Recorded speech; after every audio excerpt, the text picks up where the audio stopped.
Welcome back to the UFO Rabbit Hole podcast. I'm your host, Kelly Chase. Today, we welcome Christopher Sharp back to the show. Chris is the founder and editor-in-chief of Liberation Times and has been one of a small handful of independent journalists who has been doggedly pursuing the UFO disclosure story over the past few years. While most of the mainstream media is asleep at the wheel, Chris has been churning out high-quality journalism, analyzing all aspects of this profound and historic story. If you aren't following Liberation Times, you absolutely should be. And I'll go a step further and recommend that if you check it out and like what you see, that you should consider becoming a patron. The work being done by independent journalists like Chris is absolutely invaluable to the disclosure effort and to bringing the facts of this case to a larger audience. And they deserve whatever support we're able to give them. I'm a patron of the Liberation Times, and for just a few bucks a month, you get to hear all the latest from Chris on the information he's hearing from his sources and the stories that he's working on before anyone else. It's a great resource, and I really can't recommend it enough. The link is in the episode description. Over the past several weeks, since the historic hearing in front of the House Oversight Subcommittee, I've seen a lot of confusion and a lot of concern in the community about the status of disclosure, with many worrying that all the momentum has been lost. The revelations by David Grush were so shocking and so incendiary that I think many have been baffled by the relative quiet that has followed. I think for those who aren't familiar with the vast complexities of how revelations like this are processed through the massive, multi-trillion-dollar organization of the U.S. government, it's easy to fear that this lull means that disclosure is dead.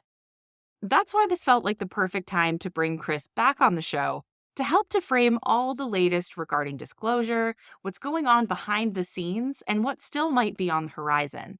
Chris is working this story day in and day out, and as you'll hear directly from him, reports of the demise of disclosure have been greatly exaggerated.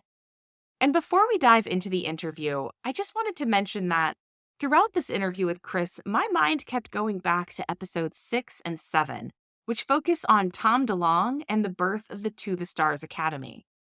Everything from the larger role being played by defense contractors in this push for disclosure, to the greater historical implications of non-human intelligence on this planet, to speculation about the potential involvement of entities that we once knew as the Greek gods, all come into play in this conversation. If you haven't listened to those episodes and you don't know what I'm referring to here, I'd really recommend that you do so. Now, please don't take that to mean that I'm suggesting that the origins of the UFO phenomenon has something to do with the Greek gods. I'm resolutely agnostic on all of that until more evidence becomes available. But I also want to be clear that I don't think that idea is crazy either.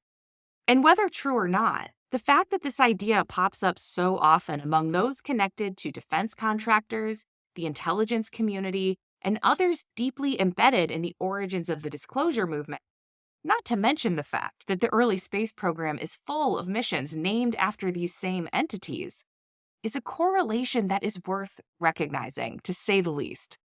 It certainly indicates something, even if we aren't sure what that is. We cover a lot of ground in this interview, and I've done my best to link up sources in the episode brief so that you can follow up anything that's new to you. So without further ado, here is my interview with Chris Sharp.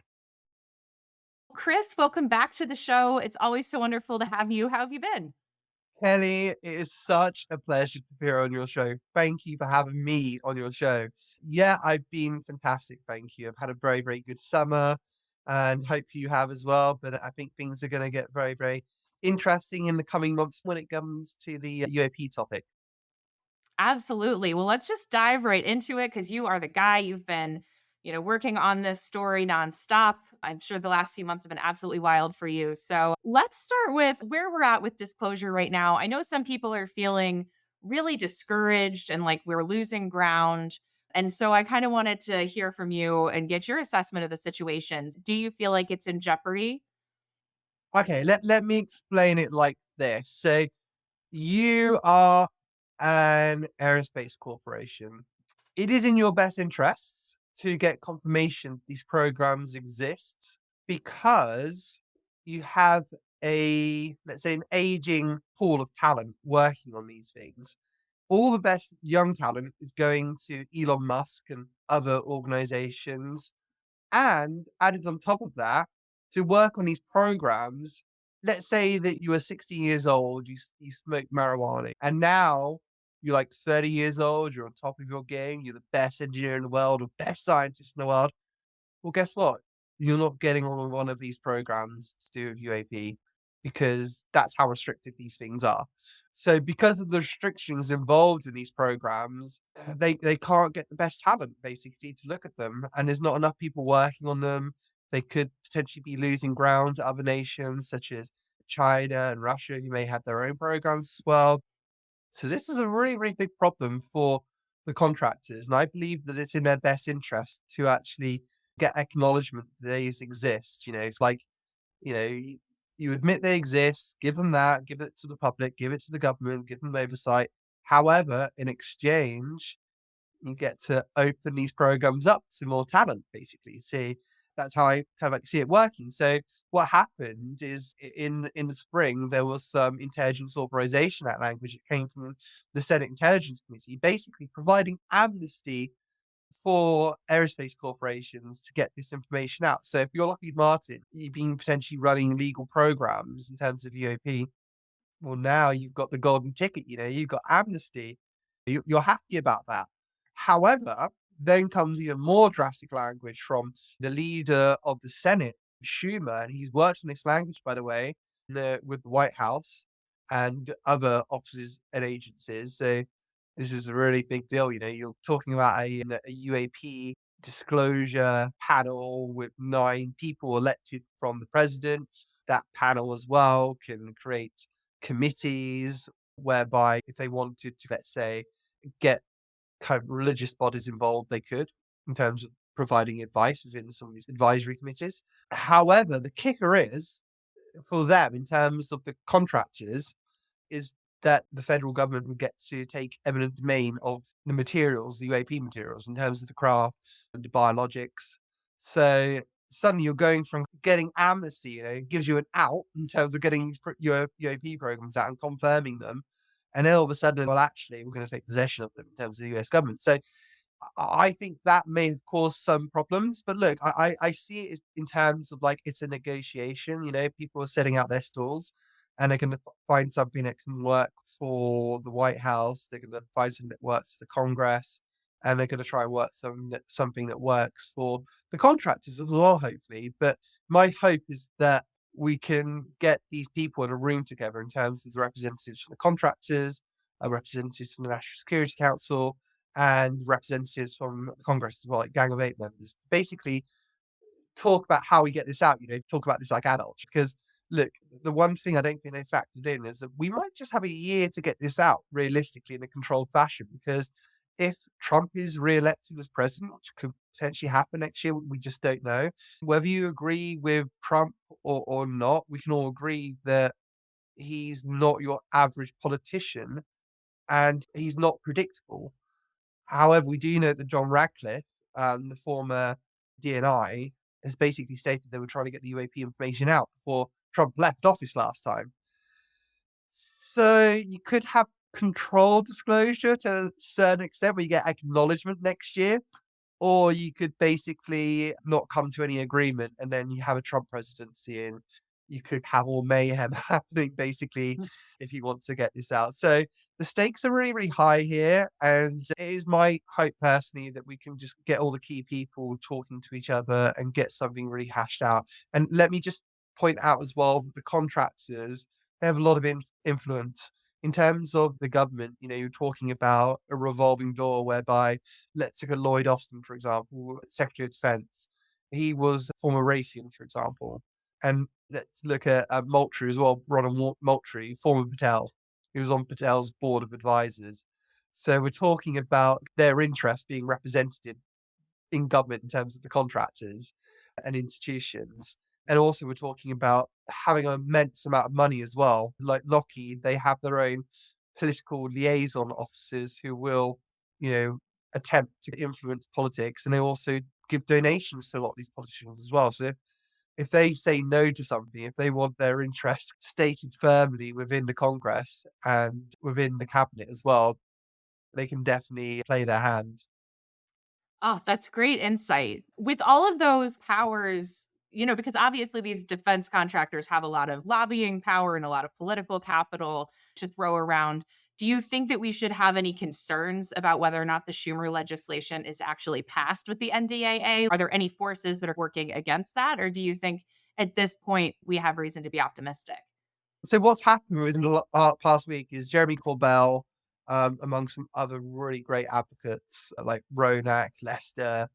There's so many. I can't name them all. Apologies if I miss your name out because there's so many great people. They've all basically created an advocacy campaign to actually get people calling into the offices of representatives and senators. You call on them to actually include the UAP language within the National Defense Authorization Act. So currently, you're going through conference, which is a negotiation between the key Senate committees and the key House committees. So we're talking intelligence and armed services committees. You got a situation whereby the intelligence committee within the Senate had quite comprehensive UAP language, like Schumer amendment.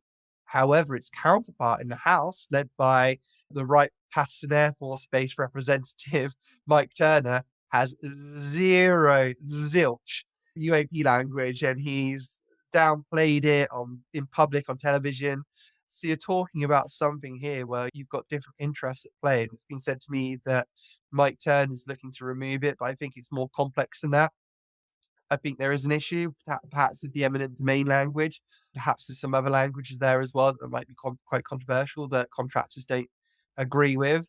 So I think there is cause for concern that it may not pass through entirely. However, I would point out that if you do get UAP language in terms of the Schumer Amendment, however, it's missing a few things, let's say, like the eminent domain language, that might not be a bad thing. They'll look to come to a compromise because if we're talking different interests, I've already stated the ones contractors, getting more talent in there to actually study these crafts. We're also talking about oversight as well, democratic oversight, a fundamental thing for the United States and its democracy. That would be something of interest for Congress.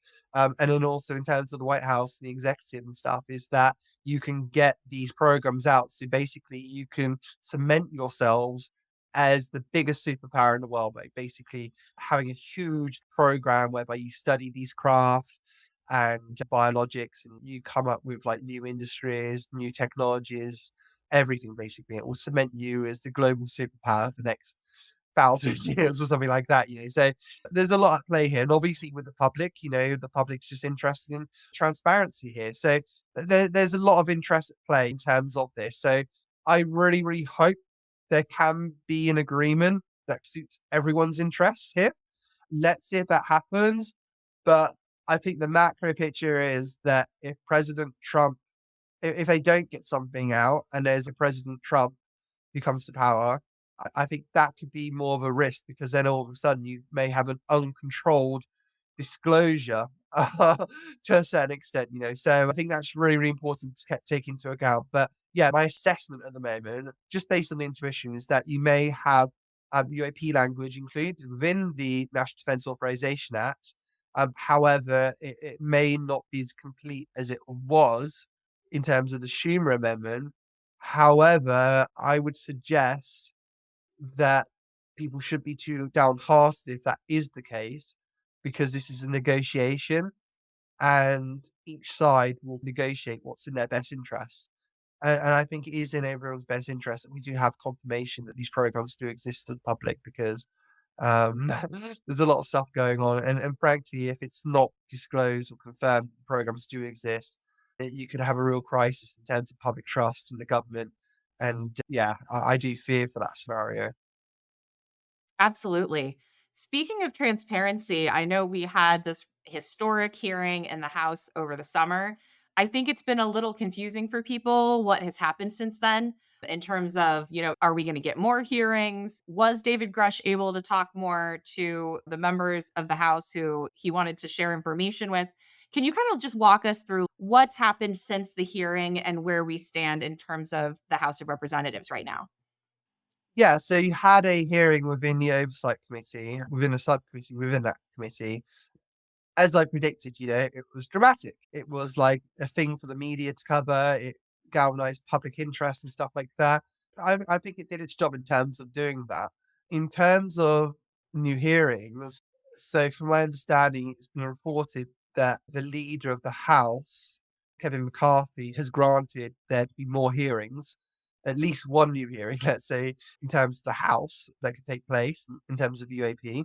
That's great. However, the likes of Representative Luna and Burchett, people who really led the hearing within the House in July, they really wanted a UAP select committee. However, from my understanding, that's not happened because Representative Mike Turner, the representative right Patterson Air Force Base, who I mentioned before, has basically said, look, you're getting into our turf here. This isn't your place to do that. So he's influenced Kevin McCarthy to decline uh, their request to create a UAP select committee, which, yeah, that's not great. But also, you're talking about a situation here whereby you need certain clearances to actually hear certain information as well. Intelligence committees and armed services committees are allowed to hear certain testimony and be briefed on certain things, whereby other committees are not allowed to. So, and that's one thing, by the way, which stops David Grush from telling them certain things in a skiff. Even if these committees were able to get skiffs with David Grush, unless they're on the Armed Services Committee or the Intelligence Committee, they're not able to be briefed on certain pieces of information. So that's really, really important to consider as well when we're talking about this. But I think you could potentially expect one more hearing this year from the House Oversight Committee. I do know that there are other whistleblowers who have worked directly on these programs.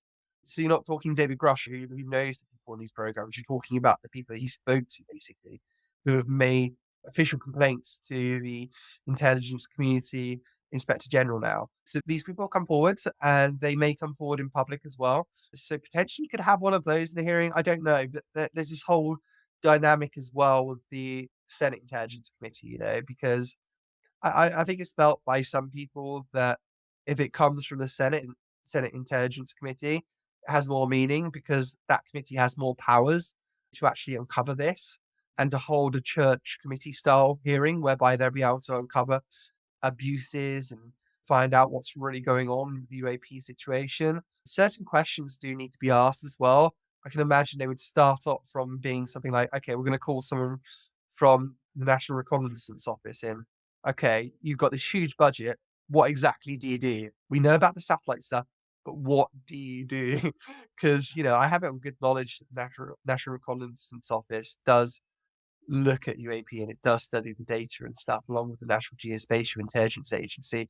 So I'm going off on a tangent here, but yeah, there's a lot going on at the moment, let's say. It'd be my hope, though, that next year within the Senate Intelligence Committee that you might get some hearings from there as well, potentially bombshell hearings. I do know that there are certain committee members like Ruby, for instance, who are really, really pushing this forward. They see this as a real platform, basically, to launch their own presidential ambitions as well. So, yeah, there's a lot of really interesting stuff happening here at the moment. And from my understanding, there are 12 craft that are in possession of the US government. And of those 12 craft, 6 seem to be relatively intact, and the other 6 aren't really much intact. And one thing I was going to mention as well was that, and this has been reported by Michael Schellenberger, by the way, a fantastic journalist. And from what he's been told as well, from what I've heard, is that sometimes these craft, they won't just be crashes. Literally, they will land, and then the US government or contractors will go over there, seeing this landed craft, and the occupants will be missing. It's quite disturbing when you think about it, isn't it? Yeah, it seems like it could be almost a gift of some kind, right? You got it. You got it. Yeah, yeah. Wouldn't it be interesting if you had some kind of intelligence that basically is giving technology to competing powers just to watch them kind of go off against each other? That's quite interesting, And I think if you do look into kind of human history, I'm going off on tangent again, but if you go look at how we think about the world, even though a lot of us don't see ourselves as Christian, we do live in a Christian environment by how we actually see things morally and stuff like that, which is a great thing. I think those are fundamentally Christian virtues, sticking up for people who are vulnerable and looking out for people in society, basically. So that's fantastic. But if you go before Christianity, if you look at the Roman world, if you look in the Greek world, it was all about conquest, power, who's the strongest, stuff like that, basically, and survival of the fittest. And a lot of people have basically drawn comparisons. Well, basically, a lot of people have suggested that there's a link between these entities and the Greek gods. And in terms of like, you saying it's a gift and stuff like that, and me saying that it could be something that kind of like pits powers up against each other to see who the strongest are. I mean, it would fit within that kind of mindset, wouldn't it, really, in terms of a Greek world or Roman world? Yeah, absolutely. The thing that I like to giggle about is just how many people are gonna be very upset if we do end up living in a world that looks a lot like Tom DeLonge was right about more than he was wrong.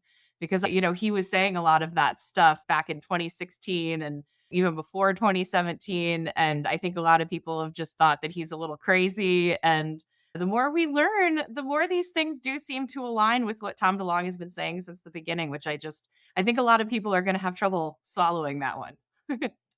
Yeah, I think a lot of this, as I mentioned, in terms of like, even if we don't think about each other as Christian, we're still in the West at least, like, swimming in that fish tank in terms of the morals and how we navigate things and stuff like that. And I would point to one more thing as well in terms of the Enlightenment, because for hundreds of years, that we're very, very superstitious as a species. Even the top tiers of society, being kings and queens and people of high power and stuff like that, they were very, very superstitious. This is how a lot of our leaders fought. This is how a lot of our ancestors fought, about being superstitious and believing in gods and spirits and stuff like that. But then came the Enlightenment, and we're living in a post-Enlightenment world where we think rationally and logically and scientifically and having evidence and stuff, trusting scientific theory and stuff like that. So, when it comes to this topic, you're really, really challenging just the way that we think. You're challenging the fish tank, the water that we're swimming in, basically, in terms of something that predates Christianity and something that predates the Enlightenment as well. And these are kind of like more building blocks, not just like our society, but the very way that we think about everything in life, basically. So this is why it's so difficult to get a handle on this topic, I feel. Absolutely. Well, taking it back to what we were talking about with the Senate Intelligence Committee, I know that Senator Marco Rubio, back, I believe it was like at the end of June, that he did confirm on News Nation that the Senate Intelligence Committee has heard from a lot of these firsthand whistleblowers. What do you think's going on with that? It sounds like you're optimistic that hearings might be coming in the future. Do you think that they're in like an investigatory phase right now, or what do you think they're doing with that information? Yeah, very, very good question. So obviously the whistleblower language that came out last year, that happened because the Senate Intelligence Committee was getting briefings from these whistleblowers. It didn't come from a vacuum. Since then, yeah, various other whistleblowers have come forward to the Senate Intelligence Committee claiming of such programs. And they bypassed the AARO, by the way, so the US government's UFO program. They've bypassed them because they don't trust the director. As you say, the key thing is getting verification that these do exist because they've been given locations, they've been given program names, and all sorts of things, basically. It's a really, really difficult thing to talk about because there's a lot of dynamics, there's a lot of known unknowns, basically, when it comes to this, and unknown unknowns. And so that's the difficulty. We talk about legalities and stuff. When it comes to verification, can US government officials simply just enter a Lockheed Martin facility, for example, to verify programs if Lockheed Martin isn't going to grant them access? So you're talking about things like that, and this is where it gets quite muddy because I think there might be a game at the moment whereby Lockheed Martin, they can't legally actually admit to anything at the moment in terms of UAP until it gets that amnesty language. So you're stuck in an awkward situation. I think to a certain degree that senators have received all the verification they need in terms of this, but when it comes to 100% confirmation and verification of actually seeing the craft and stuff, I haven't received any information that that's occurred yet. Doesn't mean it hasn't occurred, but I just haven't received the information that it has. But yeah, it's definitely an interesting situation. But I can imagine a situation as well whereby senators are kind of like talking to the media and the public in one way in terms of speculating, saying, well, still looking for information, stuff like that. However, privately, different conversations are going on and they speak about this topic in totally different ways if they know it's 100% true. So yeah. Yeah, absolutely. Speaking of David Grush, so we know that he's talked about retaliation against him, retaliation against other whistleblowers. Do you have any update on what's going on with David Grush and also specifically with the open retaliation case being overseen by the ICIG? Yeah, so there's two complaints. There was one to the DoD Inspector General and one to the Intelligence Community Inspector General. So those are ongoing in terms of the investigations at the moment, in terms of the complaints. Officially, they've given no update in terms of what's occurring. The dynamic at play here is that the intelligence community cannot even acknowledge that Dave Grush exists and that he is a whistleblower because Dave Grush is under whistleblower protections. So Dave Grush decides to come forward, which he has to the public. In their minds, like, cool, he can do that, but he's still under protection from us.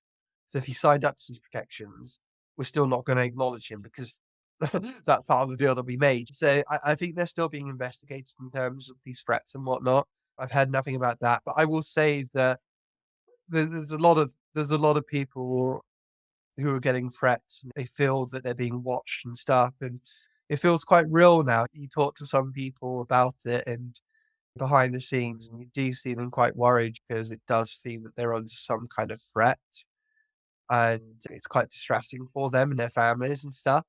And even myself, I've been told very, very openly, Chris, all your conversations that you have on your phone are being monitored. So, it was quite a big wake up call for myself. And I've decided that if I was ever to come under threat, would I still do what I'm doing? I've got a young family and this is real. And I think this is a big wake up call to people because we're talking about something here which is more secretive and bigger than even the Manhattan Project back in the 40s. We're talking about bigger secrets here. Not a very well kept secret, but it still is like the biggest thing in terms of a cover up. And this isn't something that they take lightly. And there's a lot of security around this, and there's a lot of implications about this coming out in terms of legalities and stuff like that, potential mergers happening, and it does get really, really real, and it's quite scary. Some of the things I've learned about that I can't speak openly about, it's very distressing, very, very worrying. And yeah, uh, I urge people to take caution when they're getting involved with this topic.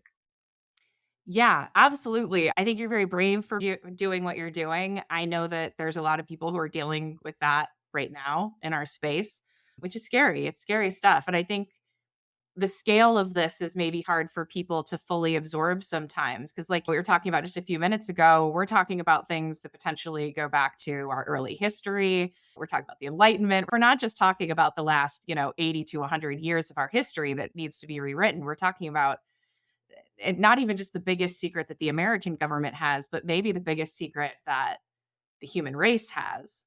And it does create danger for people. So I think people need to be aware of that the people who are at the forefront of this are putting themselves at risk. And I thank you for doing that. And I know you're careful and you try not to get yourself into too much trouble.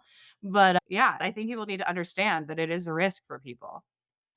Yeah, absolutely. You just need to take precautions when you're doing this. And the added factor for me is that I'm not a US citizen. I'm a foreign citizen. And so that puts me even more in mind. I'm with Ross Coulthart there, I guess. And yeah, there is a bit of a fear factor. You do get concerned that, okay, if I was to go to the US one time to visit some people, will they arrest me? What happens at the airport and stuff like that. So that stuff does go through your mind sometimes, and especially when you see what happened to Gary McKinnon in the UK. He obviously did something that I would never dream of doing. He hacked into the US government files and stuff. That was really serious, but they wanted a bit of a way for life doing that. The US government did. And thankfully, they came to their senses, and the UK government and US government came to a deal basically to keep them out of jail. But look, when I'm doing this, one thing that I always make very, very clear is that, look, I cannot hear classified or confidential information. Right. If you want to tell me that, you go somewhere else. I do not want to hear anything that's classified. I don't want to get myself and I don't want to get you into trouble. So that's something I always make really, really clear when I'm going about this stuff, because there are other ways that we can get information out. So I always try to do my due diligence. I always try to be very, very careful when I'm getting out information. Yeah. I always say I really want to know the answer to all of these things, but I don't want to be the first person to know or even the 100th person to know. I'm fine with finding out when everybody else finds out. That's good for me. Yeah, yeah, absolutely. Look, and it's not just like whistleblowers, DoD and intel sources that like I work with. Like I've got a really good relationship with the DoD as well, and I speak a lot with Susan Goff, the public affairs spokesperson for UAP and the AARO. So we have a really good relationship. Recently, she gave me information about a case over the Gulf of Mexico, which was reported at one of those hearings, whereby a test pilot is out there, sees a diamond formation on his radar over the Gulf of Mexico, goes over to see what it is. He approaches an object above the water. It's an orb object. Some sources have told me that it was docking with an object under the water, quite similar to what you had with the Tic Tac case. What happens is when this pilot approaches it, his sensors seem to be jammed. His FLIR malfunctions, his radar goes off, and he has to like manually take a picture of this craft basically. So we had that come out basically at the hearing in July from Representative Matt Gates, who was briefed on it. So last week I was officially able to confirm from the Pentagon that yes, Matt Gates did receive a briefing and that they did receive a UAP report from the US Air Force out of Eglin, which is quite striking in itself, because we're talking about the US Air Force that didn't really cooperate with UAP task force and has been known for not being transparent. So now we've got on the record that the US Air Force has reported a case regarding Eglin Air Force Base, which is a really big deal. So I had that confirmed by the DoD, and also they told me that the AARO is prioritizing that case. They're analyzing that case, and they're going to be looking to release its findings on the internet as well. So yeah, watch this space. That should be a really, really interesting one to watch. I've also been talking a lot to NORAD as well recently as well, and there's a lot going on, there's a lot going on. It's never a boring day at Liberation Times, let's say. Absolutely. Well, that definitely sounds like progress. Speaking of Arrow, it sounds like there were some shakeups with Arrow over the summer, especially since the hearing, in terms of where Arrow is reporting into now within the Pentagon. And it seems like there's maybe a little bit more directly engaged with Kirkpatrick. Can you talk a little bit about what's been going on with Arrow since the hearing? So what happened was like I think there's like a misunderstanding about how this has come about.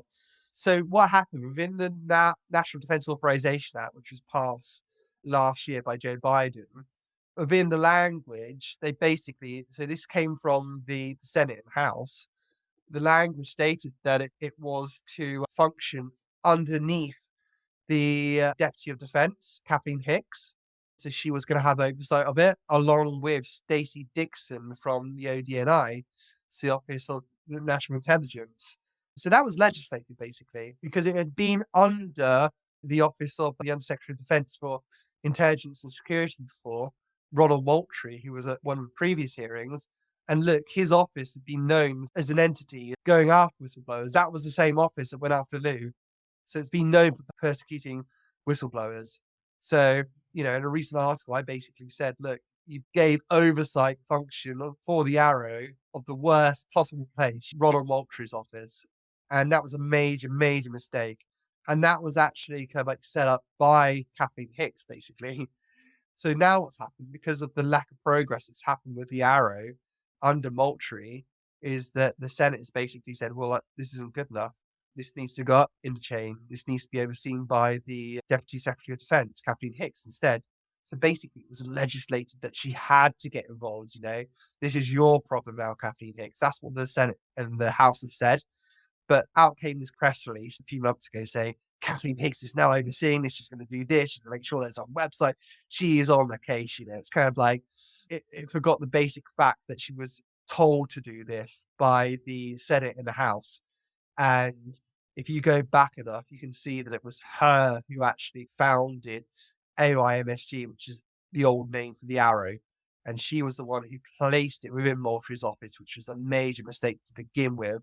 So, she's got some major work to do to regain trust, I think, and build some bridges with the UAP community when it comes to this and the US public as well. So, yeah, she's overlooking it now.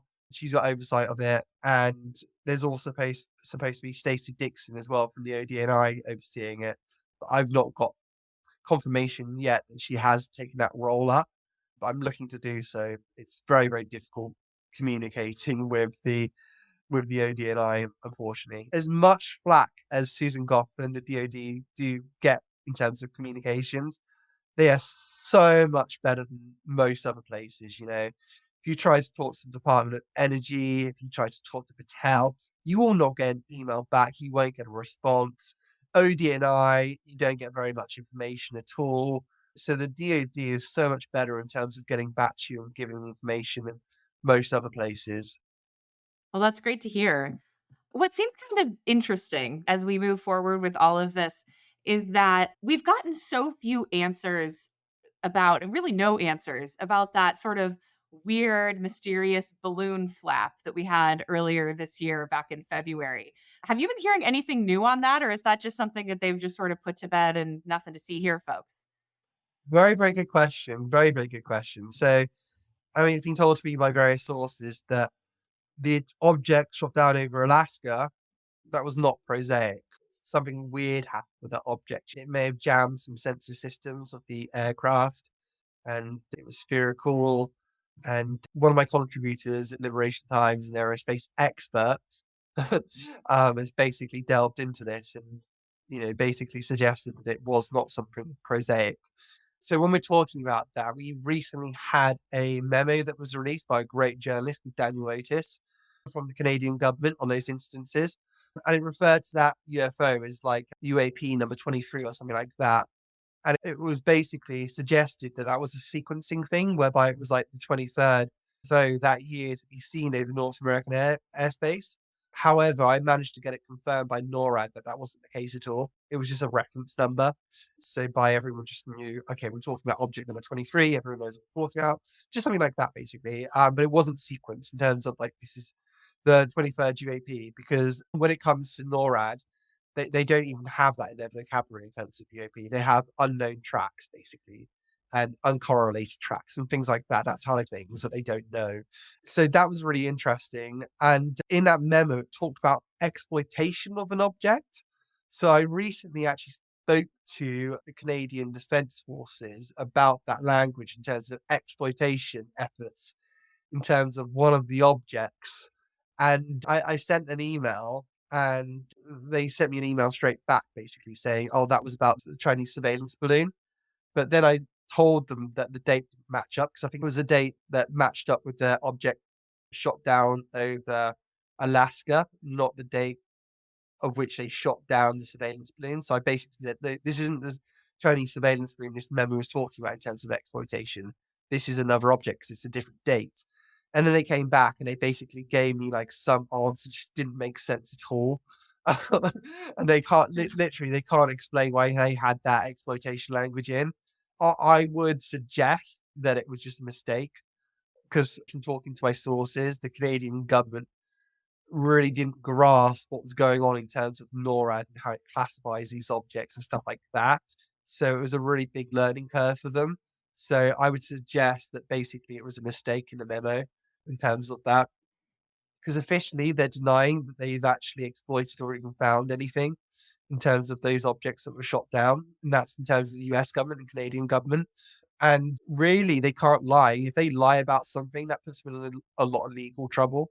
My best effort in terms of explaining that if something was retrieved is that the US government and the Canadian government can have plausibility in saying that we didn't recover anything. However, could have been recovered, let's say, by a private contractor. So if something was recovered, that's how they might get around it, let's say. That's how these things work, you know. Whenever I'm asking a question, I'm always thinking about, well, how are they getting around this if they have done X and Y?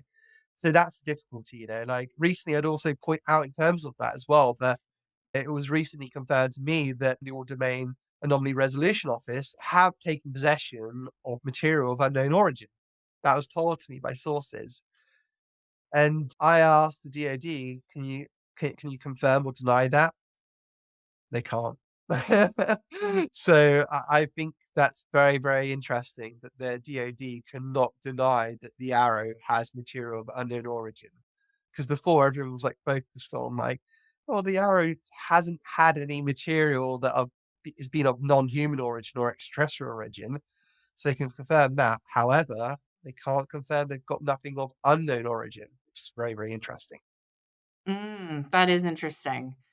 And speaking of kind of international governments, obviously, we talk a lot in terms of what's going on in the United States, but the United States doesn't own this topic. And so, are you hearing anything, or do you think there's any chance that there are any international governments that could potentially start moving forward with disclosure on their own, or that could beat the US to the punch in some way?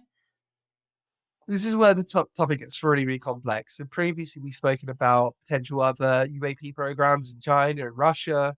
And let's just say maybe maybe it's more complex than that. Maybe there's a situation whereby the US government is working with other governments secretly that it's not supposed to be working with. And that it's not traditional to work with such governments in terms of anything of this nature. So you could have an international effort happening behind the scenes in terms of retrieval, coordinating everything. So that could exist behind the scenes, basically, when we're talking about this topic. And let's not forget as well that back in 2000 and 1918 that there was a conference, 2 conferences, 2 events held by China and Russia, huge UAP events basically in terms of bringing the topic to the United Nations. And those happen. These are really big events. And like everyone who knows anything about China knows that this stuff doesn't get given the go ahead unless you've got government backing. So we know there is interest in China. We know there's interest in Russia. And yeah, I think that's something very, very interesting to think about, especially if the National Defence Authorization Act doesn't go through with the UAP language. I think there might be some interest there. I don't think that interest in the Chinese and the Russians have got away. And it led to the Project Titan as well, which is the project to bring the UAP before the United Nations, which is going ahead at the moment with San Marino. So that's really something interesting to take into account. I'd also point out as well that the Schumer amendment within the Intelligence Authorization Act from the Senate also has language whereby your Secretary of State would need to coordinate with his counterparts in other countries, inquiring whether they've got their own retrieval and reverse engineering programs as well. So that's something that's like a really, really big thing that was in that language. It's like become lost, because everything else is so bombshell about it. That's really big. The Secretary of State would literally have to go to the Foreign Secretary in the UK and like knock on his door, being like, so you guys in the UK, do you have any UAP recovery or reverse engineering programs you can tell us about? Can you start doing some investigations into those avenues? That's a big, big deal. So, yeah, I hope that's not lost on everyone. Absolutely. That's such a great point. Someone that we haven't heard a lot from recently is somebody who, in a lot of ways, kicked this whole process off, Lou Elizondo. I know that we've long been awaiting his book that is hopefully going to be coming out at some point in the future. Do you have any sense of where Lou is and kind of all of this disclosure stuff that's going on in Washington right now? Yeah, so like Lou's a really, really good friend of mine. I love him and I love his beautiful family as well. They're just amazing people. I think one thing that you get to know about Lou by knowing him is he'll never stop fighting, even if it's not in public. There's a lot he's always doing behind the scenes, and he's trying his very, very best. And in terms of the book, I'm not sure where that's at the moment. I think as with anyone who used to be employed within the DoD or in the intelligence community, they'd need to go through DOPSA, they'd have to have it checked and stuff like that. So I don't know if that process is happening at the moment or not, but if it is, that could take some time.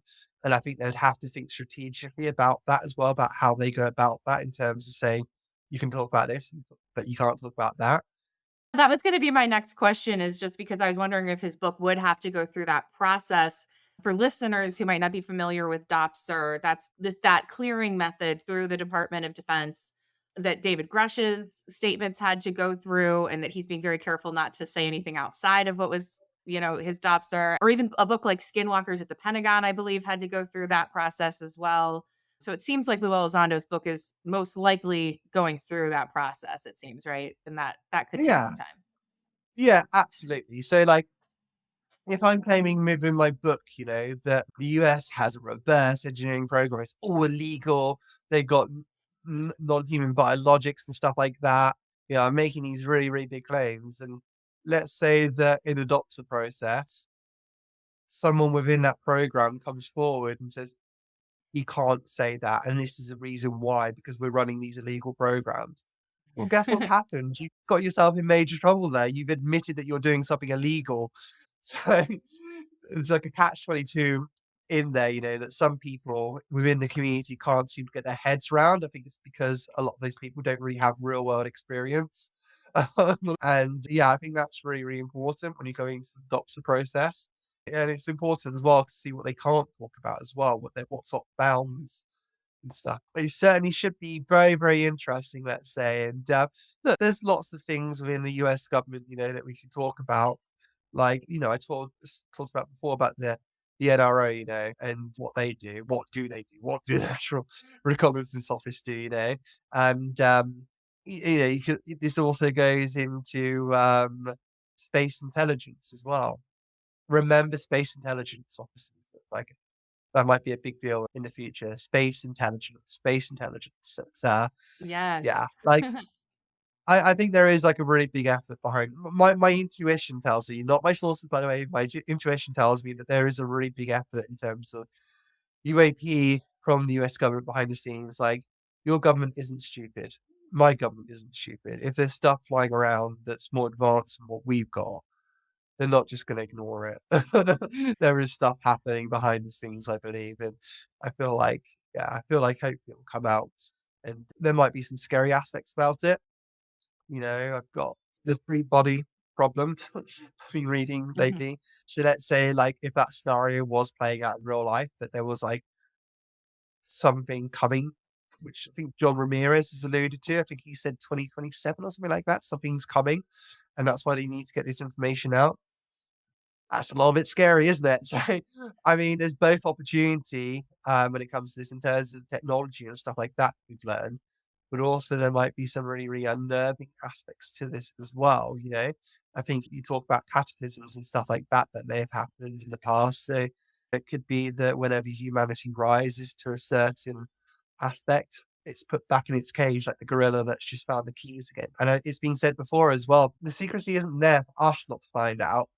The secrecy is there because whatever this intelligence is, we don't want it to know what we're capable of. So that's another aspect to it as well. I think if you read Secret Machines, there was like the scenario given about the dogs, that someone's uncle bought some dogs because they got a rat problem.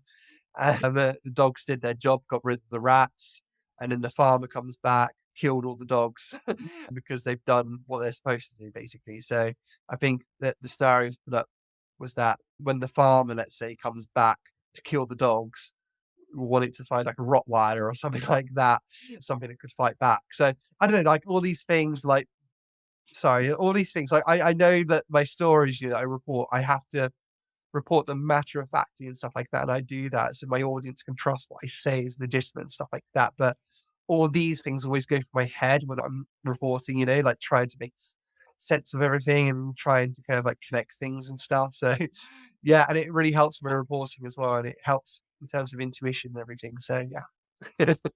I mean, it's hard not to start to put all of these things into context of, the lore and the history. There's a lot of deep, deep history here within ufology, and it's hard not to make those connections and wonder what might be true. So, what are you really excited about in the next year? Like, is there anything in particular that you think we should be paying attention to? Anything that you're hoping to see in terms of disclosure over the next 6 to 12 months? Yeah, yeah. So, like there's been a rumor, that Kirkpatrick might not last for long in terms of the director of the AARO. Let's see if that happens.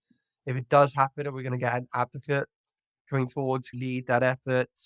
My hope, and what was my assessment, and I'll stick with my assessment for now until anything changes, is that we may get confirmation next year that there is a program and that there are materials of either unknown origin or non-human origin.